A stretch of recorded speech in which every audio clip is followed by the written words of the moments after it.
Hi, I'm Mark Smart. I'm the lead environment artist on Fable 3, and we're here at Gamescom today showing Fable 3. So, for those the uninitiated, talk a little about what your goals were heading into Fable 3. Fable 3, we really wanted to expand the Fable world.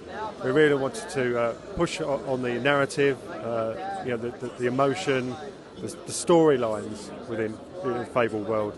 So this time we've tried to improve, not just things like combat, but also your sense of feeling and your sense of empathy for the characters you're playing.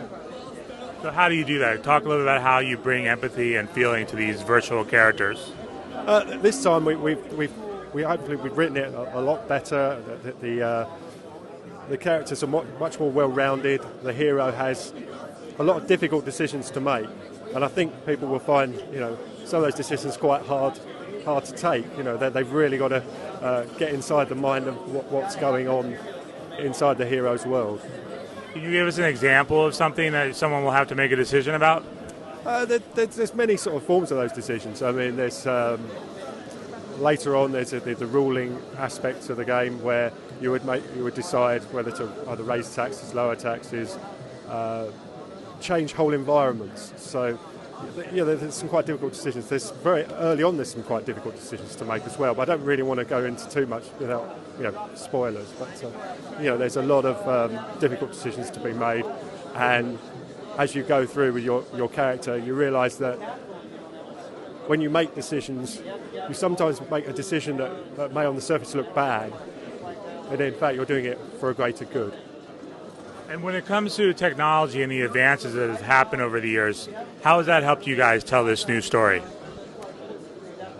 That's a good question. I think it's just trying to generally improve, the software that we make, trying to improve all the aspects of it, like the combat, how we sort of address the spells issue. Later on, you can sort of meld different spells together. It's all through the use of gauntlets this time. It's just sort of almost like magic gloves. So we're really trying to sort of push the sort of boundaries with the way we're telling a story and the way you interact with that story. And when it comes to developing this game, I know Peter Molyneux in the past has always talked about wanting to create games that are for everybody. How do you toe the line between the hardcore and the casual gamer?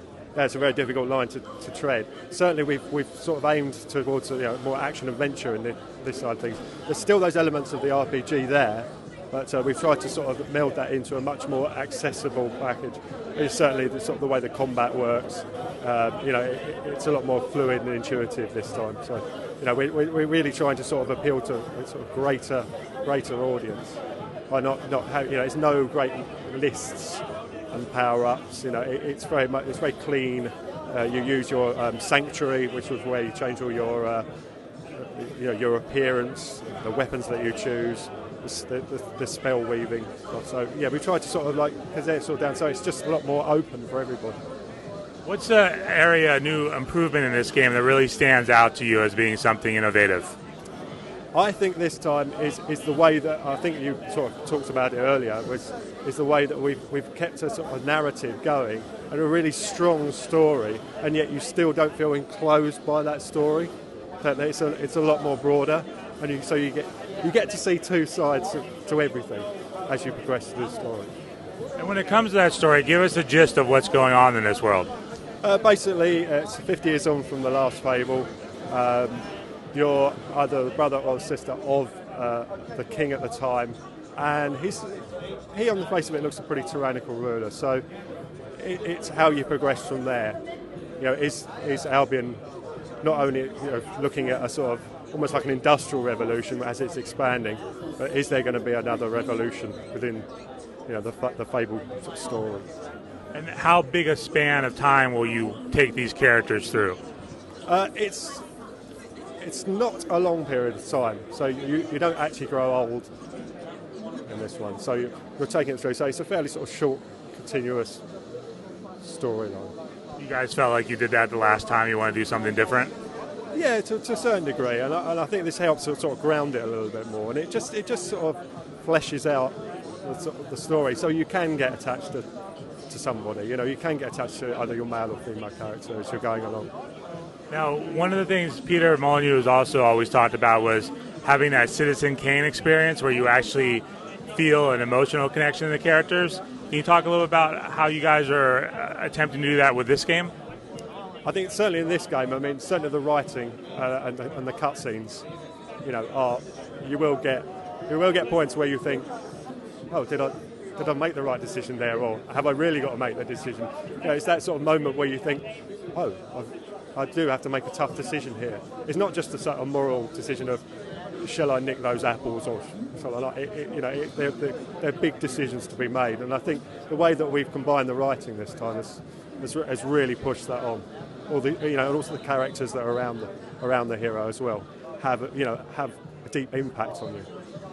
And based on the cinematic elements of this game franchise, what Hollywood influences have you guys had? Well, I mean, they're very varied. I mean, I work in the art department. We're always looking at films, but for the most part, I think Fable has got a very coherent world itself, and it's almost like we just bring that on to its next iteration. So we look at it and we go, how would this look in this period of time? So we've always been looking at other experiences. You can't help but there's lots of other things around. But certainly I think the greatest influence on Fable has always been the last Fable. So that's how we look at it.